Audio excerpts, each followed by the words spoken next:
भयभीत हो गए हैं कि हमारा मनोबल इतना कमजोर होता जा रहा है और किसी को भी सुध नहीं है।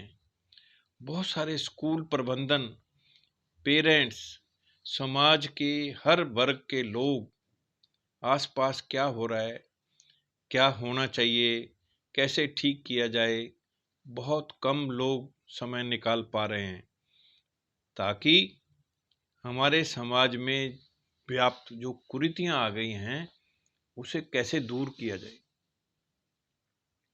वे टीचर जो हस्बैंड एंड वाइफ एक ही स्कूल में जाते हैं और वहां उनका बच्चा भी पढ़ता है, उन बच्चों को सभी टीचर देख रहे हैं और कोई भी गलती करते हुए देखते हैं फौरन उनके माँ बाप को शिकायत करते हैं।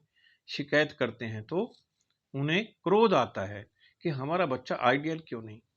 आइडियल नहीं हो सकता। यदि आप अपने बच्चे को किसी और स्कूल में पढ़ाते तो क्या इतनी कंप्लेंट आती? नहीं आती। तो ये भी एक कारण है कि वे बच्चे जो बहुत ज़्यादा डिप्रेशन में हैं, उनके माँ बाप के पास या तो समय नहीं या वो अपने साथ ही रखते हैं और इंडिपेंडेंट वो डिसीजन नहीं ले पाता, ना ही कुछ ऐसा काम कर पाता जो अभी तक उसने नहीं किया है।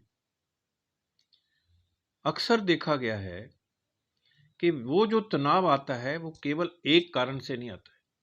हम बचपन से बच्चों की वो फरमाइश पूरी करते हैं जो हमने पूरी जिंदगी नहीं प्राप्त की, और वो 5 साल का होकर के मुझे ये चीज चाहिए, चीज ली और उसको तोड़ दिया और माँ बाप खुश होते हैं। क्यों? क्यों? उसको बिना जरूरत के दे रहे हैं, हम उसको ना नहीं कह सकते। यदि हम बचपन से केवल इंडोर गेम की तरफ उनका रुझान ना हो करके बाहर खेल के मैदान में हो तो बाकी बच्चों के साथ खेलना सीखेगा।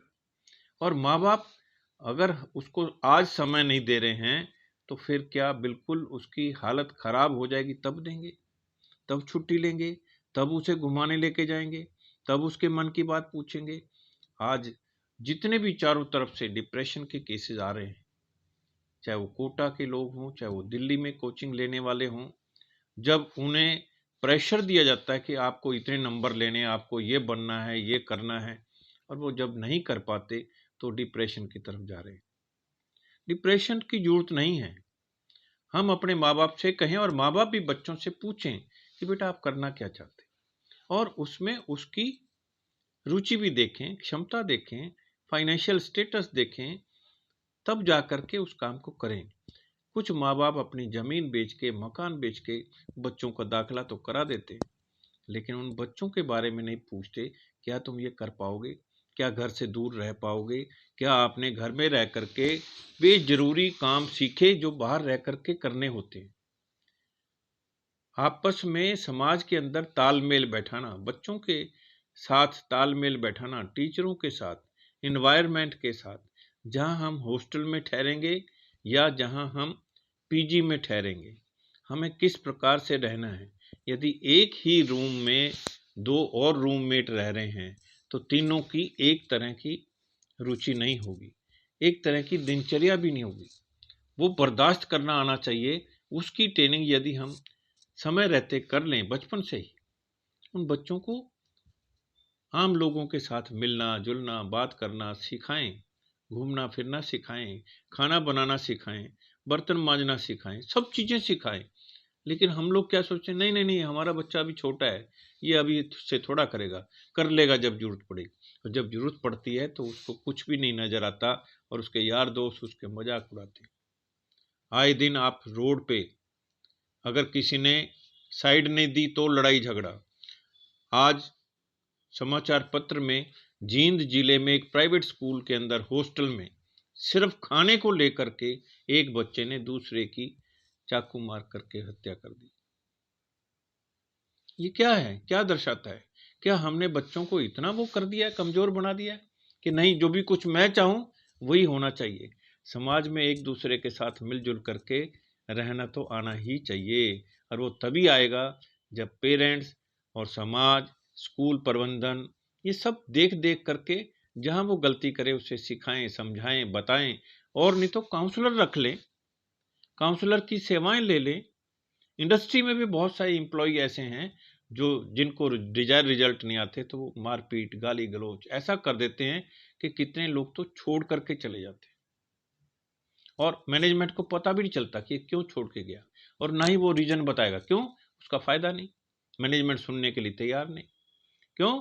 वो उन लोगों के बहुत चहेते होते हैं जिनका व्यवहार शुरू से ऊपर से लेकर नीचे तक, और अगर कोई उसके व्यवहार की शिकायत करे, कहते हैं ये तो फलाने का लड़का है, ये तो फलाने साहब का रखा हुआ है, ये फलाने साहब का चहेता है, तो वो कंप्लेंट जानी बंद हो जाती है और वहां से स्टाफ का निकलना शुरू हो जाता है और मैनेजमेंट को पता भी नहीं चलता कि हमारा कौन से मुलाजिम का व्यवहार ऐसा है जिसकी वजह से प्रोडक्टिविटी में फर्क पड़ रहा है, क्वालिटी में फर्क पड़ रहा है, कस्टमर नहीं आ रहे हैं, कस्टमर मार्केटिंग में हमारा माल नहीं बिक रहा है।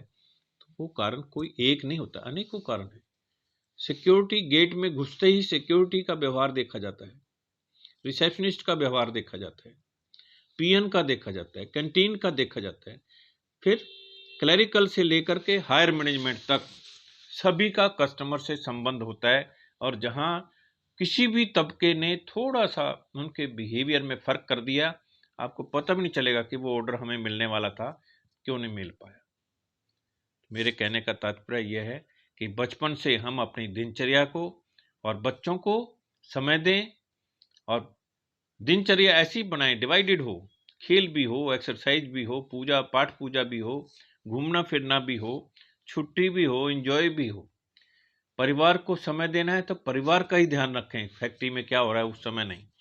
फैक्ट्री में जब काम हो रहा है तब हम घर की तरफ ध्यान ना देके फैक्ट्री पे काम करें, जहां भी हमारा वर्किंग प्लेस है, चाहे वो स्कूल, कॉलेज, हॉस्पिटल, इंडस्ट्री, कुछ भी हो। जब तक हमारा वर्क लाइफ बैलेंस सही नहीं होगा, हम अपने बच्चों को भी समय नहीं दे पाएंगे, अपने काम को भी समय नहीं दे पाएंगे, बीमार माँ बाप की भी सेवा नहीं कर पाएंगे। तो मेरा आप सभी से अनुरोध है कि इस कार्यक्रम को देखने वाले, सुनने वाले इस वीडियो को यदि उन्हें पसंद आए तो उसे फॉरवर्ड जरूर करें, क्योंकि आए दिन हम इस तरह की बातें सुन सुन करके पूरे समाज को दूषित करते जा रहे हैं। समाज में देखिए, हम लेना लेना जानते हैं, देना नहीं जानते। बच्चों को भी वही आदत हो गई कि मुझे क्या मिलेगा।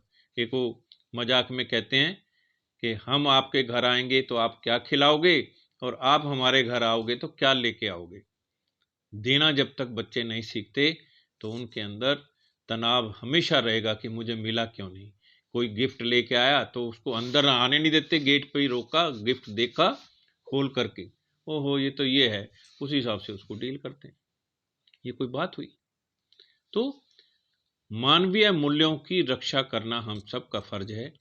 हमने नदी से पानी पिया, पेड़ से फल खाए, और सृष्टि से हम शुद्ध हवा ले रहे हैं, लेकिन दे क्या रहे हैं उनको? कुछ भी नहीं दे रहे।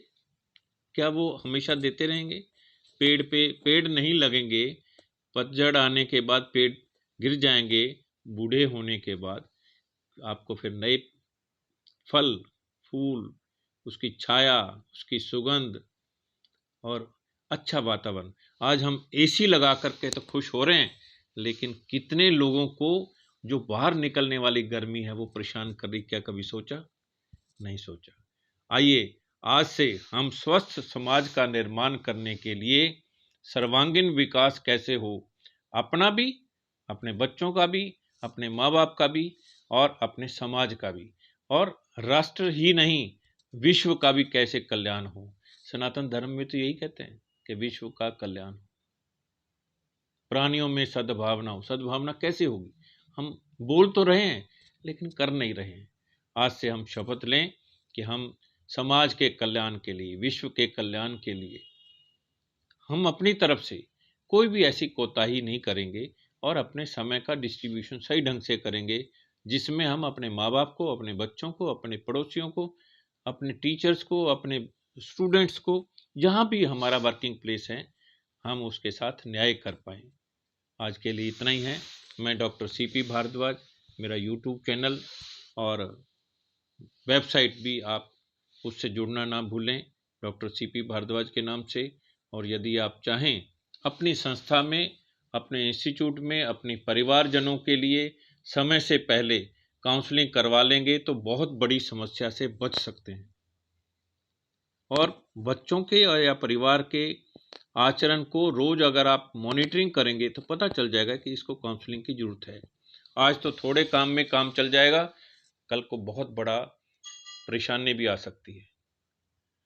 धन्यवाद, आप सबका शुक्रिया। मेरा कॉन्टैक्ट नंबर है 8058998381।